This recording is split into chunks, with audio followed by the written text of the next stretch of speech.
What's up, guys? This is Coach Grant with First Down Training, and today we're going to be breaking down some press releases that you guys can use to get some separation off the line of scrimmage. We're going to talk about just kind of this hesitation hop release, a split release, and just a couple double move variations off the line of scrimmage, all right? And guys, if you want me to break down your film, if you want me to take a look at your route running, see how you can improve and break it down just like how I break down these videos, check out that link in the description that says submit your film for a film breakdown. Let's get started. So the first thing we're going to take a look here is this hesitation hop left-right move by Davante Adams here, okay? So let's watch it full speed. The main thing I want you to focus on is his upper half and then this first step and how violent the next two are. So he comes off 1-2, gets the DB inside, then he's got separation, okay? So now, here's the key about this, right? So this DB's head up, we got about a yard to work. It's disciplined press coverage, right? Not so much bump and run. He's not going to try to jam us too much. Just trying to make us go at him so he can get hands and disrupt the timing. Now, if I'm running a fade here, right, what a lot of receivers do is they know these releases, they work the releases, but they don't know when to put it together in a game time situation, right? They don't know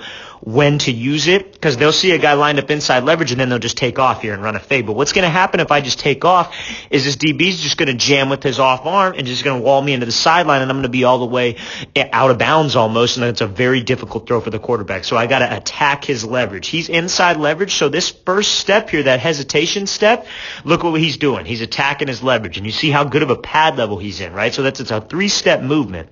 So hesitate, left, right. And that's what's going to get some separation for you because you're working him off this platform.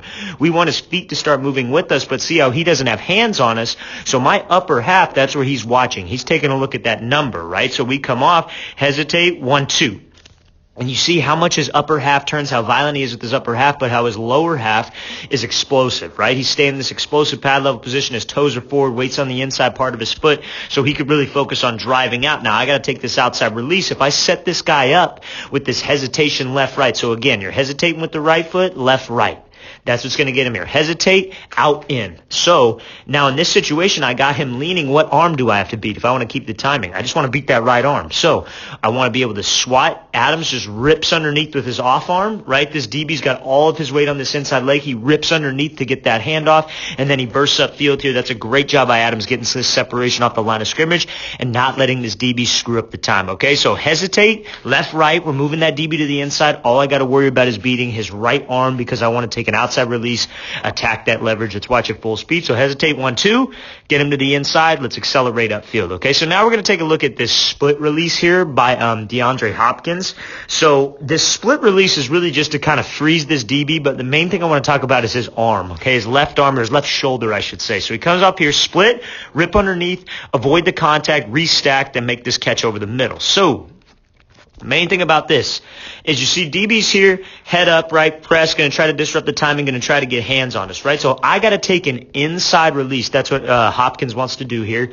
So I know all I got to do is avoid contact with this left arm, right? That's what he's going to try to do. He's going to try to step here. He's going to try to pop me and force me to go outside because he's going to be playing man on me, right? So I hit this little split release kind of hesitation here, and look what it does to this DB. DB stops his feet because I give this split, right? If I try to make this move to the inside, DB's going to move his feet and shuffle with me. But I hit him with this kind of split hesitation move right here.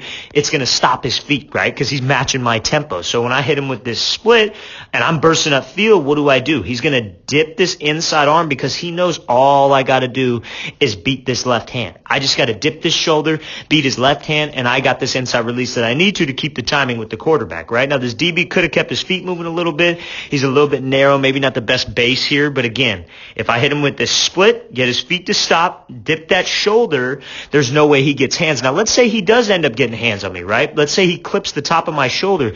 That's easy money. All I got to do is just rip this underarm or this left arm through, get his hands off, and then accelerate upfield and run this route. That's all we got to be able to do. But another thing I want to add is after this dig, you see how he's working to restack, right? So that, because if he just comes off the line of scrimmage here and he just rounds this thing into his dig, that's an easier angle for him to recover on, but also this defender over the top, probably the safety, it's probably like a two-man look, I would say, can come over and make this play. But because we restacked, that DB's trailing that back hip, and when I make that cut, you see how much more space I got. So anytime we get space off the line of scrimmage, guys, I got to make sure I restack. Okay, I know we're focusing on the release, but that's something that you really need to be able to do. So again, split, dip that arm, avoid the contact. Let's watch it again one more time. This is a great technique for you shorter guys to maybe avoid a stronger, more physical nickel walk down or a strong safety, okay? So he's here, split, dip the arm, rip underneath, almost like a D lineman when we rip that arm. So Now we're going to be taking a look at Robinson here. So now this is kind of like the same scenario where you want to attack the leverage and give a double move, but it's a little bit more of like a hesitation skip, I would say, not so much a hesitation hop like we saw Devontae Adams do in the very first clip. So he comes off here, hesitate 1-2, get him leaning outside. That's how quick our move has to be, right? Our move, any move that we decide to make, my feet have to be sudden and my upper half has to be violent, right? How you can work something like that is hold a weight in your chest or hold some kind of a lighter weight, obviously, or hold like a medicine ball and work your upper half movement with some resistance, because everybody can have quick feet, right? But your upper half is what gets you space, because that's where the DB's looking. If your feet are quick, but your upper half stays here, you don't think an NFL DB has seen quick feet before. You don't think he trains for quick feet probably 300 days out of the year, right? No, he's seen it before. He's seen it all before. Your upper half is what gets you separation, and especially at the high school level, that's what gets you space. So he hesitates off the line here, kind of gives this little skip, right? But you see what he's doing this whole time. He's closing the gap here, right? So now my thought process, if I'm a receiver, is maybe a couple times in this game, I've just ran at him. I've come at him fast. I've made a move, and I've gotten up into my route. So now I come off and I give this little hesitation here, and I change up the tempo, because you see what it does to his feet. He wants to backpedal, but now we're sitting low, and look, he stops his feet because he's trying to match our tempo. We were talking about that in the beginning. Now he decides to make this move, right, left, and you see what his upper half is doing. Upper half is what's going to get him to move and what's going to get him to lean, but our feet need to stay in an explosive position. Because what a lot of people will do is they'll move this upper half to the left here, and they'll open up that toe, and they'll open up that hip, and they're not explosive. Because the second I make this move and I commit and I get this DB to lean, you see how his weight's on this leg here, I got to make sure that I'm bursting up to take this inside release when I'm trying to make this double move, right? He's going right, left. I want to get this DB leaning, then accelerate, and then work to restack. So he comes off, right, left, gets him to accelerate. And what arm do I have to beat, right? I got to beat this left arm because I want to take an inside release. So what does he do? He always has a plan. His off arm's going to swat. I don't like bringing this top one over, because if we bring that top one over, and let's say he's not as far leaned out as he is, he could just pop you with the right one and hit you in the rib cage. So I would like the swat and maybe protect his rib cage a little bit more, like chop this elbow rather than swat and rip over the top. So that's one thing I think he could do. But you see how he has a plan with his hands. He knows I want to take an inside release. I just got to beat this arm. Don't worry about hand fighting his right arm, because that's not the release that we want to take. We want to be able to beat that arm so we get into space where he has no hands on us, restack, run this route. That's a great job, Allen Robinson. Let's watch it full speed one more time. So again, come off, 1-2. We know we got to beat that arm, work to restack, and then get some separation. Okay, so now we're going to talk about Julian Edelman here. He's going to be running this double move. He's going to be working an in-out release. So let's watch it here. It happens fast, so I'll play it back, and then we'll watch it. So he goes 1-2, gets that DB leaning outside, then he accelerates up into this drop. This is a situation where us smaller guys, right, we got to be able to work in range, right? We got to be able to have range. So you see he's walked up here, good, nice, much bigger DB than Edelman, right? Edelman is very smaller than this guy. So what do we got to do as a smaller guy? A lot of people say don't be afraid of contact, right? And that's 100% true. We shouldn't be afraid of contact, but sometimes that's just not a smart move. Like here in this scenario, like look in the slot here, right? Pretty even matchup. I wouldn't mind getting a little physical with this receiver, with this DB. I wouldn't mind, okay, if he gets hands on me, I'm cool. But when I got a DB and it's a big match, a mismatch like this, where this guy's probably 6'2 plus, and I don't know really how big Edelman is, probably like 5'11, 5'10, maybe we go with some range and try to beat him with my quickness. I play to my strengths, right? So when he comes off the line, he's going to just go in, out. And you see how much lower he is than this DB. We got to be explosive as a small receiver. I get a question asked all the time. Well, what if I'm a small receiver and I'm not quick or I'm not fast?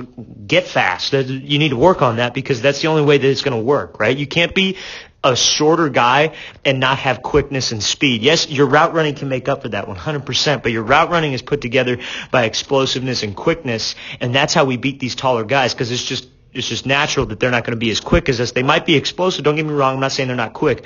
But us shorter guys have a more advantage with that, because we could get lower. We could be more explosive, right? And you see how much he's turning his upper half here.